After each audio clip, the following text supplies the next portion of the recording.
Thank you. Thanks, guys. You found your way over here. I'm glad.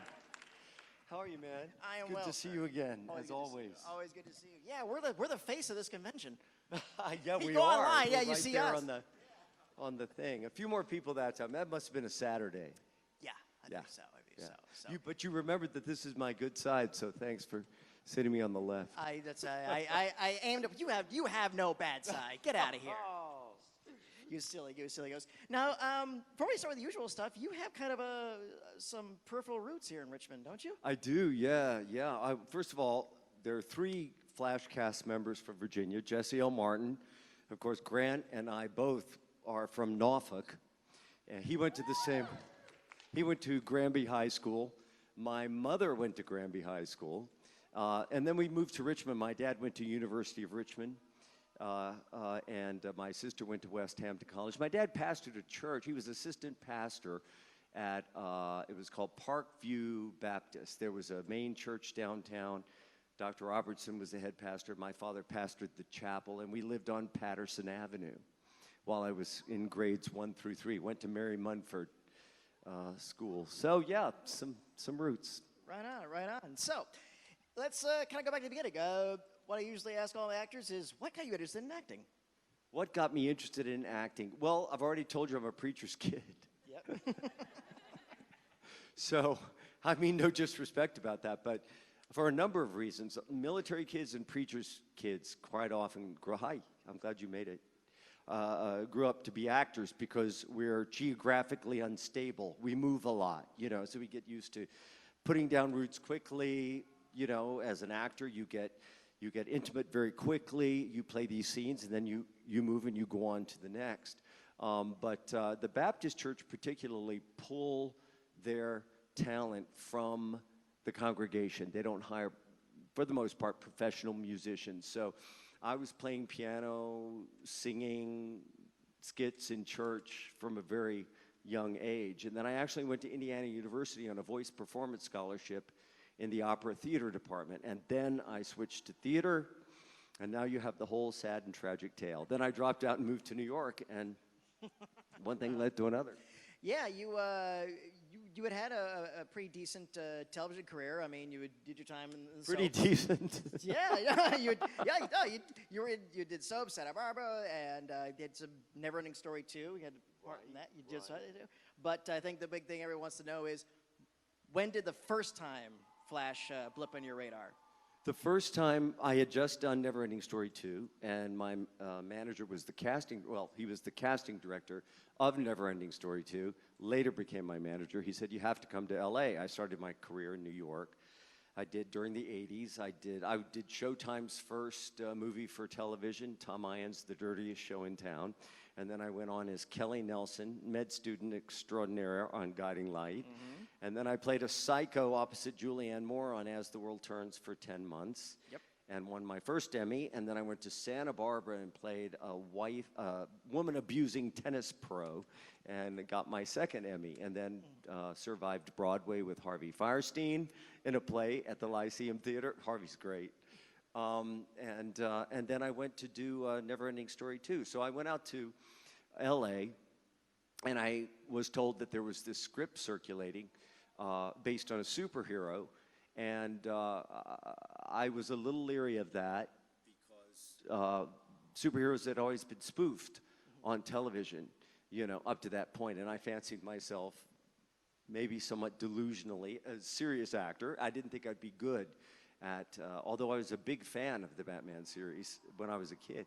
That wasn't where my interests lay. Yeah. So April Webster, multiple Emmy Award-winning casting director for Lost and a bunch of other shows. She called me and I said, well, April, I don't know that would be a good fit for me. She said, John, I train in truth of the moment and taking things very seriously. She said, that's why we're coming to you, because we want to play this for real. And she said, all I ask is just read the script. And I read Danny Bilson and Paul DeMeo's treatment about this guy who was basically the unblessed son in a cop family where real cops work the streets. But you, Barry, go into the crime lab so that your mother doesn't have to worry that all of her men may not be coming home that evening. So my dad was always saying things like, what's he going to do, stub his toe on a footprint, you know? And, in a lab coat. And you're right. That was his line. He's always in a lab coat. And a lab coat. Yeah, so basically the unblessed son, who still I have a real close relationship with my older brother, and then I get in this lab accident. I was CSI before CSI was cool. And the chemicals blow up, and I get these powers. Now, what really attracted me to the part was Barry, it wasn't Hugh Hollywood hero. What's his first reaction? I don't want to know from these powers. You know, I've accepted my place in life. You know, this is who I am. I'm not going to be extraordinary or stand out. I'm going to do my work. I'm going to be in the lab. I'm a very smart guy, but, you know, I don't want to know anything from being a superhero or superpower. So he goes to Star Labs, to Tina McGee, with the understanding that he wants to be rid of these powers. And I thought, well, that's interesting, you know. That would be something interesting to play.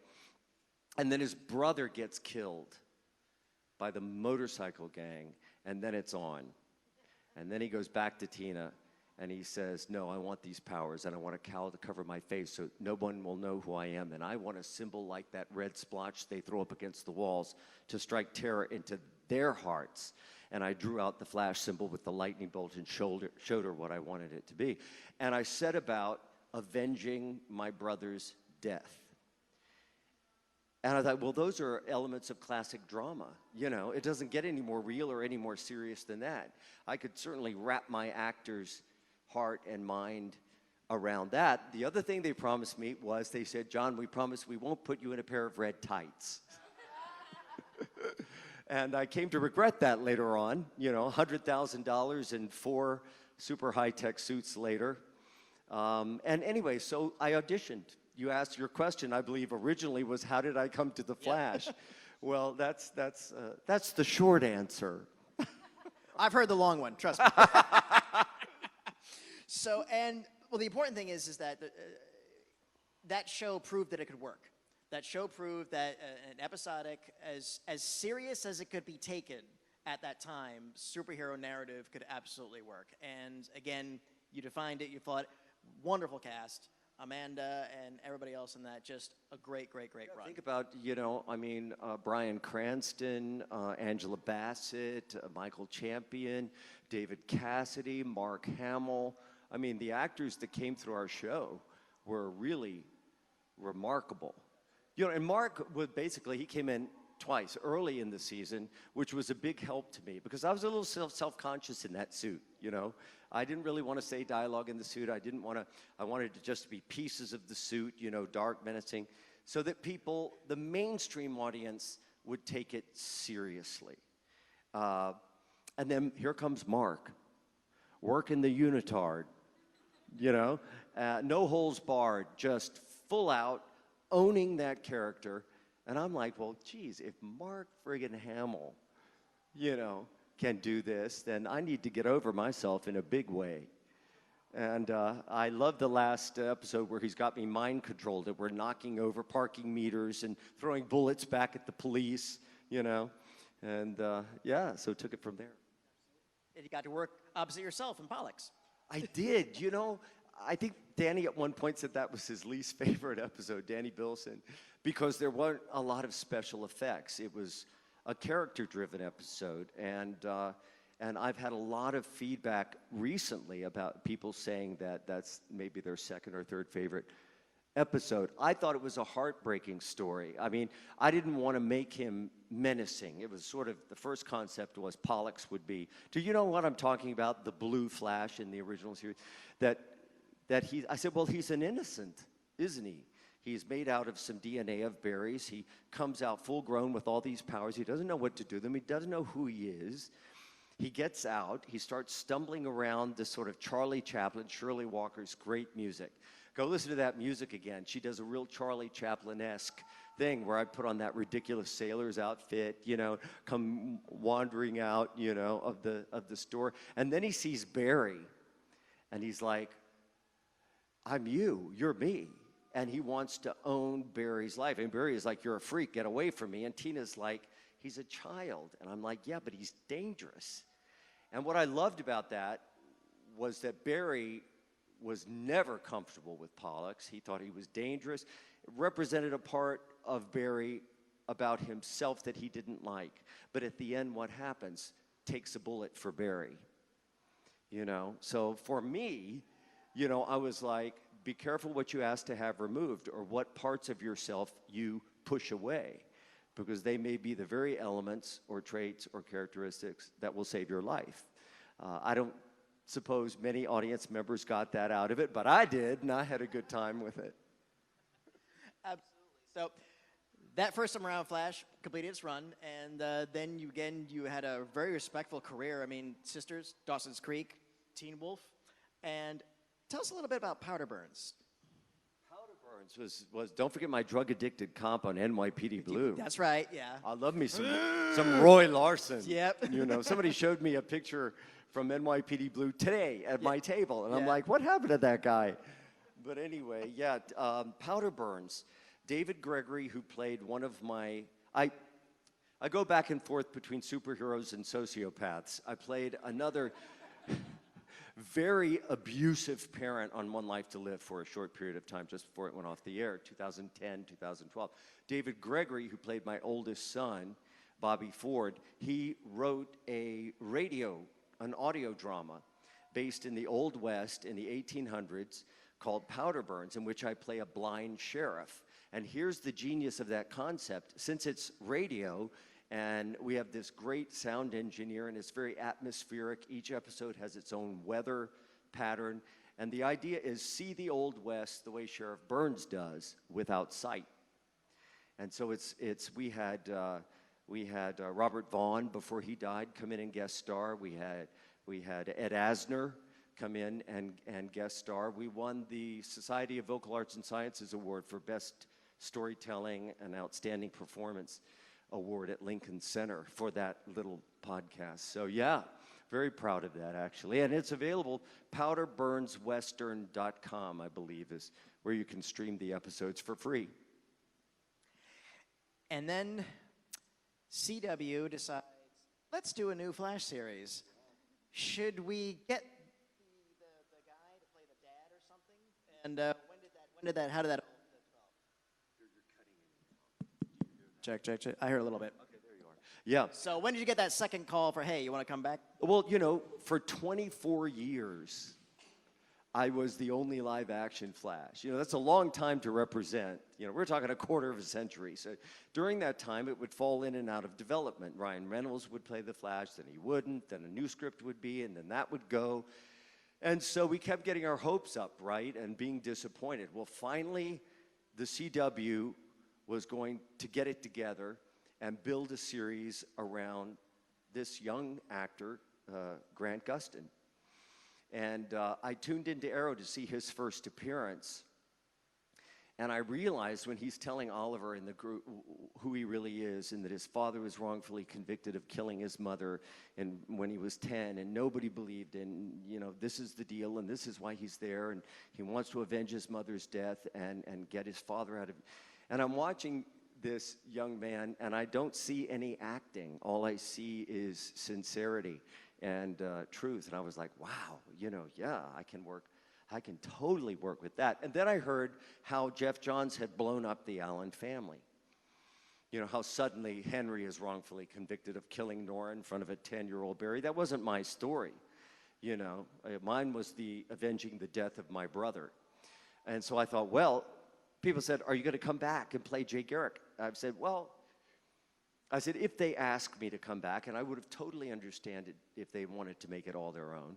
But I said, if they ask me, I want the role of Henry, because that's completely different from what I did 24 years ago. That's just a really good role, you know, and that's the role that they offered. And I'm so glad they did. I'm not sure I would have accepted Jay Garrick right out of the gate, because I wouldn't have wanted to compare myself to myself 24 years ago. So somebody came up my table today, and they pointed at a picture of me from the 1990 Flash and said, you don't look anything like that. I'm like, well, did you look like you used to look 30 years ago? I guess you're right. People say the most amazing things. The best message I ever got on Facebook. It was so funny. This guy writes me, anonymous avatar, anonymous handle, and the message is, "You didn't age well. Sad." And I wrote him back, I said, "You know what? Depending on what day you catch me and after what weekend, you're absolutely right." But anyway, I digress. Where was I headed with all that? You were doing the dad. Oh, yeah. And I knew that that would carve out a very special place for me and Grant. And I could pass off the franchise to him in a way that was not as on the nose as, "Here's how you be a superhero kid." And people were disappointed when they found out that I would be Henry. And I said, "I know why you're disappointed. You want the passing of the torch, and you will get it. It will be in terms of our hands up against the glass, a father-son blessing. But you will get it." Because by that point, I had read the incredible prison scene that they had written for me and Grant. And I knew that at least through that first season, they'd be spectacle, adventure, action adventures, special effects, comedy, humor. And then when the music softened and the lights went down and we walked into that cubicle and picked up those phones, it would be just me and Grant, and we would just look at each other, make a connection, and tell the truth. Because the father-son relationship was really built in, wasn't it? He knew I was the Flash. He knew me as the Flash. I knew what going into a role that was that big was like. I knew what some of my hopes and dreams were. Critically, they were realized. We were a huge critical success, but we didn't quite make the commercial success that we had hoped. We didn't go beyond one season. So I had some idea of what his hopes and dreams were, maybe some of what his insecurities might be. So we had an immediate connection. And also the fact that we're both born in Norfolk, Virginia didn't hurt. And we were both born in January, 4 days apart. And he was born the year that I was doing The Flash. So, and it was. And they wrote those father-son scenes, man. I mean, every time we'd think, well, that's it. There's no other way to write that father-son scene. They'd come up with a different way, and they'd put it in the subjunctive. They'd say, "Oh, yeah, well, if the Flash were my son, I'd tell him a few things. I'd tell him he's a hero. He's saving a lot of lives. It's a dangerous world, so be careful. But most of all, I would tell him that his father's proud of him,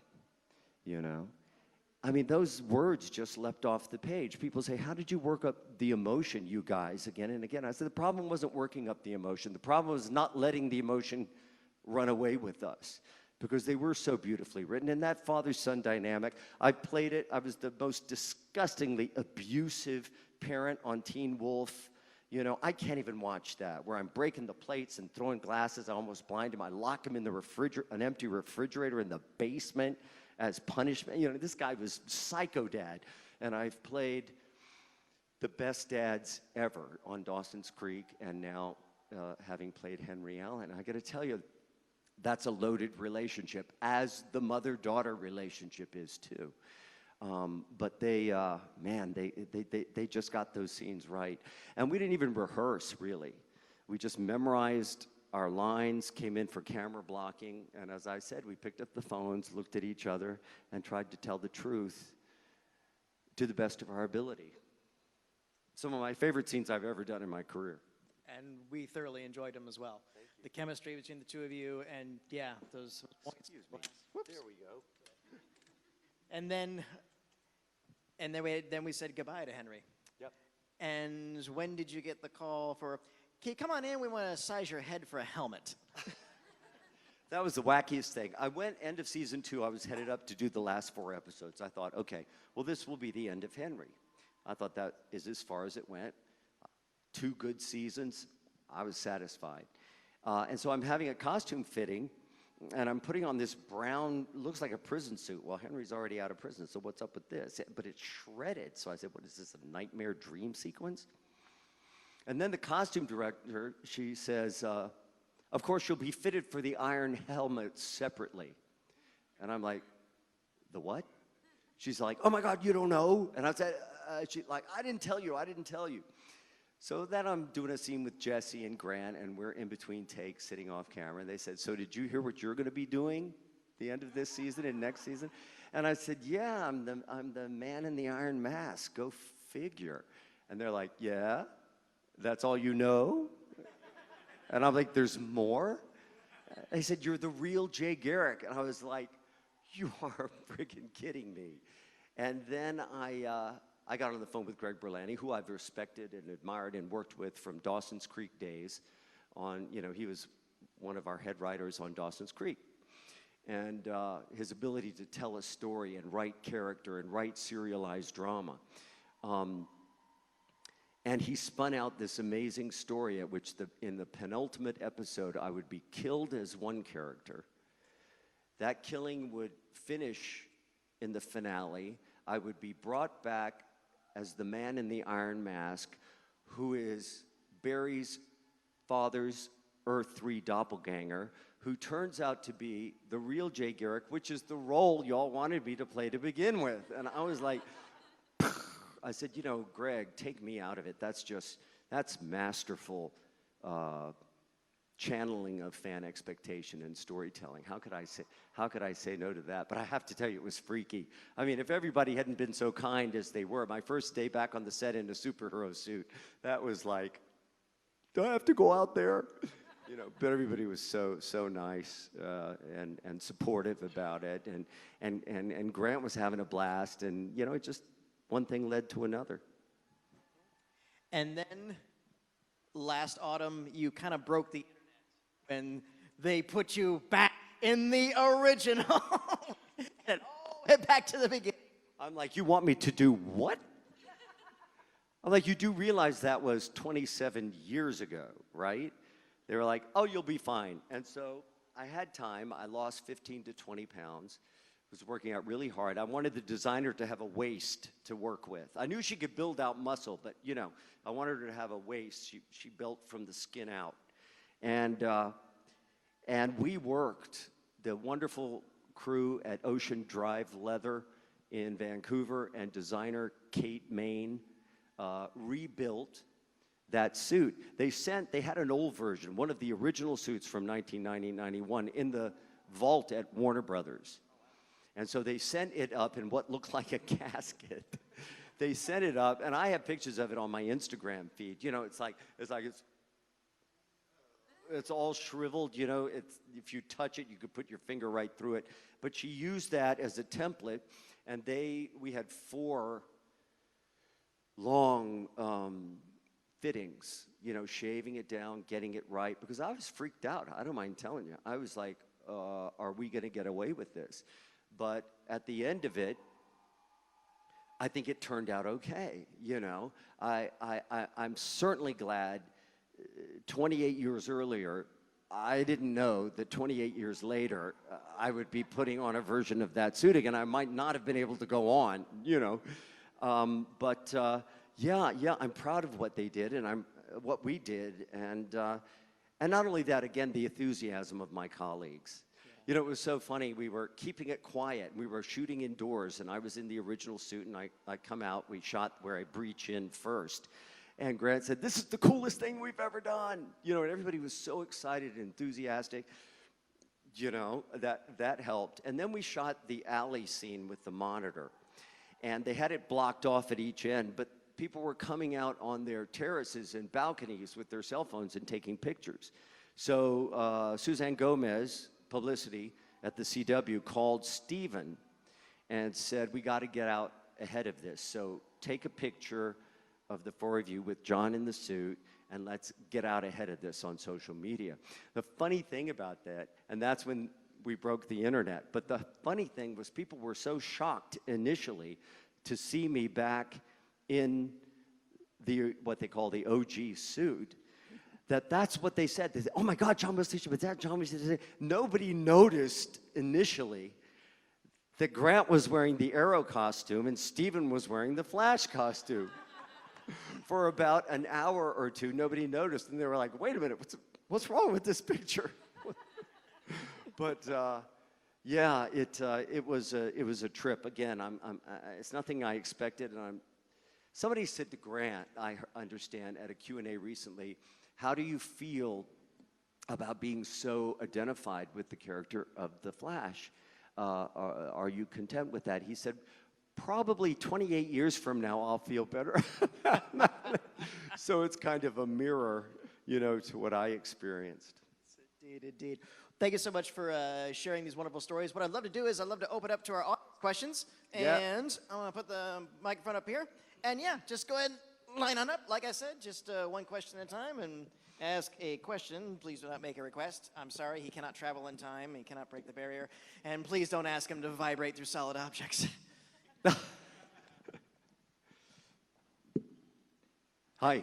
Hey, how are you? Hey. I was just going to ask if you would rank the costumes from most uncomfortable to most comfortable, and what's the longest you had to wear one?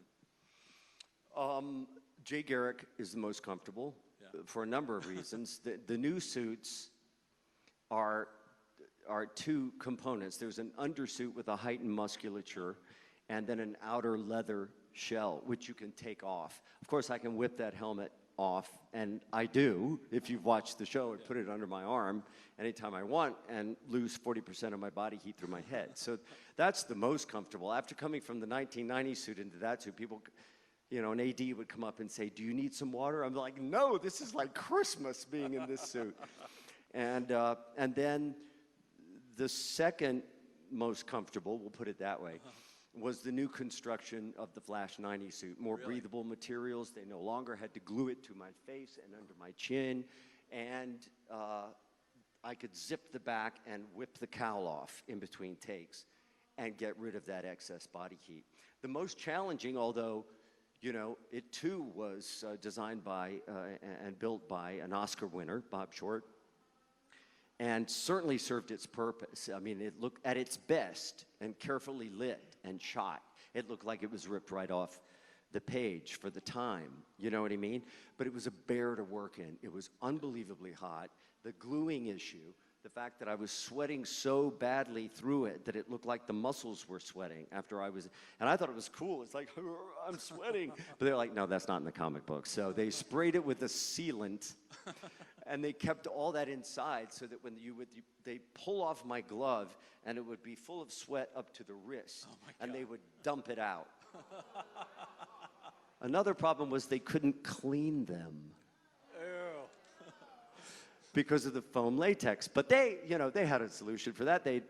Two for me, two for the stuntman. They'd hang my suit. I'd get out of it at like 5 in the morning, and they would hang it in my trailer and spray it with Lysol. So when I put it back on, it'd still be wet and sticky, and I broke out all over my back. Again, at this point, I always stop and I say, nobody wants to hear someone who's been gifted and privileged to play one of these iconic characters get up here and whine about, oh, my suit was so hard. Now, having said that, my suit was so hard. There are challenges. It's like there's a fraternity. What's a combination of a fraternity and a sorority? A sorority of us who have worked in superhero costumes. We all have our war stories. But I always try to remind myself, and I don't really have to remind myself, I am mindful of my good fortune that I got to struggle with those issues for one very good season, 22 very good episodes. I'm very proud of those episodes on CBS. But no more Lysol. So. But no more Lysol. They can wash the undersuit. They can take it. It's a much better experience for me and everyone near me. You've said the helmet had a little difficulty too, correct? Well, the helmet, I dropped it. Like the first time I wore it, it was like bang, there it goes on the floor. And it was a World War I helmet. It's a little ding you can see. So now, as soon as they yell cut, the prop master goes, thank you, Mr. Shipp. Takes the helmet away. They don't let me have the helmets anymore. I think they've now made several prototypes because I would put it under my arm and break a wing off, It's like, I'm really hard on props. Not intentionally, but oh well. Hi, what's your name? Hi, I'm Madeline, and I just wanted to ask, besides Barry and Henry, do you have a favorite character on The Flash? Besides Barry, Henry, Zoom, and Jay? Yeah. I don't, but my first thought goes to Grant because I was privileged, but he's Barry, because I was privileged to play those scenes at the very beginning of the birth of his Flash. And to watch those dreams come true and to watch him fill that character so beautifully, you know, and really grow into his own and become the real Flash for today. He is the Flash. He's my Flash, you know. He's my Barry Allen. So that's my, I mean, I can't think, of course Mark Hamill, because we've had this history together, you know, back from the beginning. And I remember we were riding home from the set in the same SUV at 4 o'clock one morning on the new show. And he was saying how unusual it is to be in a position to come back to a project with which you've been closely identified 24 years later and participate in a meaningful way in handing it off to the next generation. He had just come from the set of Star Wars doing the same thing. He was on Flash doing it for the second time. And I said, yeah, you're absolutely right. It's a full circle experience that I really need to write about at some point. Cool. Thanks. Thank you. Hello. You made it. I did. Good to see you again. Where's your son? Right there. Oh, there he is. Hi, Quint. Yeah, I don't even need to ask a question now. That was super cool. The question I was going to ask is about the Mark Hamill thing. When they were making decisions to bring little bits and pieces from your original show or from some of the comics, do they, the writers, producers, consult or at least get your opinions from any of the working actors on, do you think we should or shouldn't bring this over from this, and is it continuous or not? Well, let me tell you one thing about our producers, and it started with the executive producers were Andrew Kreisberg, who's not with the show anymore, unfortunately, and Greg Berlanti and Jeff Johns and David Nutter, multiple Emmy Award-winning director for, among other things, The Red Wedding, Game of Thrones episode. He directed the new Flash pilot and set the tone for the new, and couldn't have had a better director. All these guys were comic book fans. I never knew when I was working with Greg Berlanti on Dawson's Creek that he was such a fan of The Flash. I came and met Andrew Kreisberg, who's this tall, when we did that first prison scene. Very nice to meet you. He's my executive producer. He says, actually, we've already met. And I said, we have? He said, oh, yeah, I was an assistant on the back lot at Warner Brothers when you were doing what they called the OG Flash. I said, did we meet? He said, oh, yeah, I totally invaded your space and fanboyed out on you. And I'm standing there like, was I nice? You mean like I did to you today? Huh? You mean like I did to you today? And so they love this medium. They love this pop cultural art form. They were big fans of the original show, and they're right. I think what makes The Flash so special is that they consistently write a show that they want to see.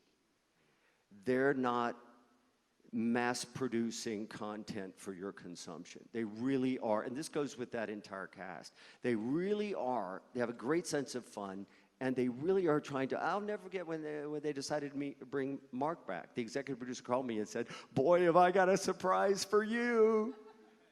I mean, how can you not respond to that level of enthusiasm and passion? And I think that comes through in the show. So I would love to be a fly on the wall during their writers' meetings, because by the time they come up with this stuff, they are so excited to tell us and let us know that they're about to burst. So I can just imagine those writers, the writers' room, when they're throwing ideas back and forth, and we're going to do this, and we're going to bring that, and we're going to use bits of Danny Elfman's theme from the 90s show, and we're going to get old pictures of the Trickster, parts of the Trickster's old costume and the Trickster's lair. And their enthusiasm is infectious, absolutely infectious, and I think it shows in the work. Agreed. Thank you. Thank you. Thank you. Soren. Hello. How's it going? I know when I read different things, actors will take souvenirs from the shows and everything. Were you able, or did you ever take any souvenirs from the OG and then the new Flash? No, I took my trailer home with me. No. No, Hey. you know what? By the time I got to that last episode, and it was so claustrophobic, and we were down somewhere in southeast Los Angeles, me and Mark Hamill at dawn, getting the last shot of the Trial of the Trickster, and we shot the very last scene of the season. I was so relieved, I ripped the wings off. I apologize to you who've heard me tell this before, but I ripped the wings off and I threw them in the air. Mark Hamill almost lost his mind. He was like, don't let him get away. And, you know, he was crawling around garbage cans and over wires. He has those wings. That's awesome. And I can't think of anybody I'd rather have them. One thing I did keep was Barry Allen's lab coat, that wonderful Hugo Boss long lab coat that I'd go to scrape footprints. And I wore that as Henry Allen in the Trickster episode, after I'm saved from the box of knives and they bring me through Star Labs on my way back to prison. I'm actually wearing that 1990 Barry Allen's trench coat. Yeah. Cool. Thank you. Hello. I would just have the question, are we going to see you in the OG suit again?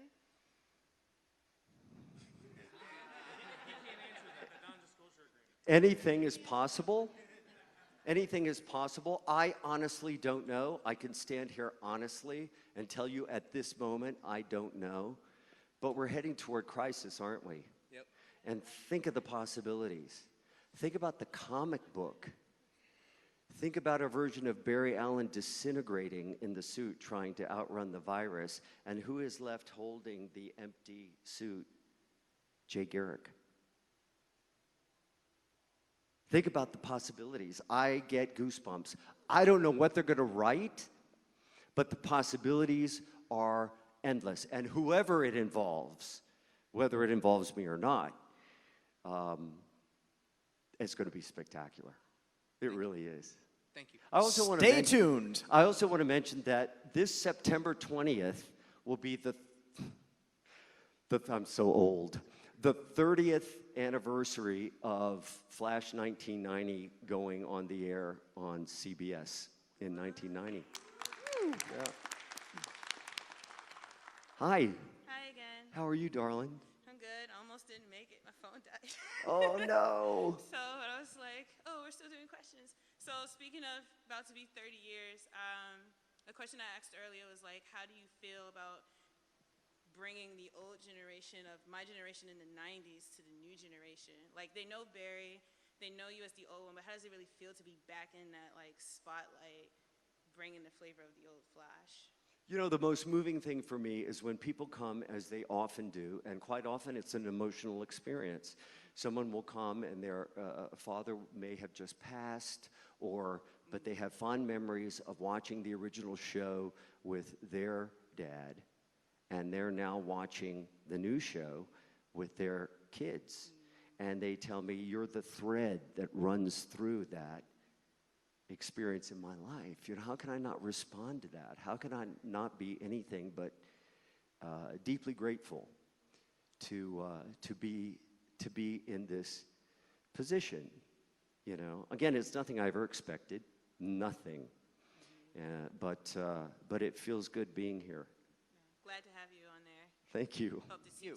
Hope to keep seeing you. Tell that to the Flash Writers Room on Twitter, at Flash Writers Room. Thank you. Thank you. And we are just about at time, so we'll go ahead and take these last two people as our last questions. Hi. Hi again, John. My question was more, do you like the fact that you never really know how it's going to keep going in the series? Do I like the fact that we never really know? Kind of like that there's so many possibilities. Yeah, oh, yeah. I don't like so much. It's not the not knowing, the insecurity of not knowing that I like so much as I enjoy the surprises. And they're always surprising us. Ask Tom Cavanaugh. Thank you. Thank you. All right, young lady, bring us home. Actually, I was going to ask about the whole Tom Cavanaugh thing. Is it something like you walk in and every week you don't know who he's going to be? And how does that work with you guys? I mean, I know you see the scripts ahead of time, but there's episodes where he's like 6 different people. Yeah, you know what? I haven't been on set because really, when I was there in season 4, it was Enter Flash time, and we were defusing the nuclear bomb, and it was Killer Frost, it was Jesse Quick, it was me, it was Barry Allen, and so Tom wasn't in those. He was in one scene with that I come into as Jay Garrick. This year, he directed the destruction of Earth 90, which I thought was cinematic, you know. And I'm crawling through the mud in my new 90s suit, and they put it on as a stinger across all the CW shows. You know, they played it 5 times in prime time, yeah, I can only speak about my own experience switching characters, because I came from Henry Allen, who was very warm, wasn't he? Very loving, very supportive. He just tried to mirror back to Barry all of the wonderful things that he saw in him and teach him to love himself, not only for his superpowers, but for his humanity, you know? And Grant literally at times Barry would put his head on Henry's shoulder, right? Okay, now I come out as Jay Garrick. We got to make it different. And so I came out of the Iron Helmet, and everybody's looking at me, and the original line was, "Is something wrong?" And I thought, well, that kind of sounds like something Henry would say. So we batted it back and forth, and we ended up with, I come out of the Iron Helmet, they're all looking at me like I have 2 heads, and I say, "What?" And that set the template for Jay, who would later say, "Yeah, I get it. I'm your father's Earth 3 doppelganger. Sorry about that. But here's the deal. What kind of superhero are you going to be? Are you going to have a fit every time you have a fight with a girlfriend and screw up the timeline because it's my Speed Force, and you're the new kid in town, so what's your decision going to be?" And I'll tell you, resetting that was hard. That first coffee shop scene where I vibrate the cup and the thing, and I'm explaining to him what he later explained to Nora, that when you break something, it never goes back together in quite the same way. And we're running those lines, you know, because now we've got a whole different energy. At one point, Grant just put his head down and started laughing. I'm like, "Man, what are you laughing at?" He said, "It's so weird doing these scenes with you." But we did get a connection finally when I take Wally's place in the Speed Force. I think that's the first time we see the Jay Garrick, Barry Allen relationship that is so revered in the comics. You know, they're our own level of intimacy there. And the last take, he did something very different. And I said, "What were you thinking about on that last take where he's taking my helmet to get out of the Speed Force and I'm reliving my worst memory again and again and again?" And he said, "Well, the way you were delivering your lines," he said, "I suddenly remembered that you look like my dad." And when something like that happens and all the acting peels away, those are goosebump moments. Those are the moments we live for, and we hope resonate with you guys, because you're the reason for the season, okay? If you hadn't been carrying this flame all through the decades, that mainstream didn't know the gold that was in these stories. Well, now they've caught up with you. And it's a great time to be a comic book audience, certainly an actor in these universes. Thank you. Thank you. Hey, John, I had a question. Yes, sir. What social media outlets can I follow you on, and do you have any upcoming projects you'd like to share with us? I do have an upcoming project that I'd like to share. We're doing a play. We've just got Broadway, multiple Tony Award-winning Broadway producers attached. And it's a play about the lifelong friendship of Henry Fonda and Jimmy Stewart, despite vast political differences and romantic rivalries. And every Sunday afternoon, they would get together in Henry's garage and build model airplanes. And it's called Hank and Jim Build a Plane. And part of it, what resonates, I think, is so important today, is how do you disagree and maintain relationship with each other? And I find out a whole bunch of stuff about Hank, and Jimmy that I didn't know. And so we're going to workshop it. The plan is now in New Orleans, do one small production, and then the hope is bring it into New York. And there was something else. What did you start that with? Any social media outlets? Social media. Yes. For people who don't want to pay attention to my bullshit, to my eccentricities, Instagram is where I post professional stuff, family stuff, home stuff. You'll probably see pictures of yourselves on my Instagram page. Twitter is a little more contentious, and I use Facebook and Twitter to talk about not only my career, but things I care deeply about. And some people like that, some people don't. But yeah, Instagram, Twitter, and Facebook. But for the career, Instagram. GalaxyCon 2019, this was John Wesley Shipp, and that was our time.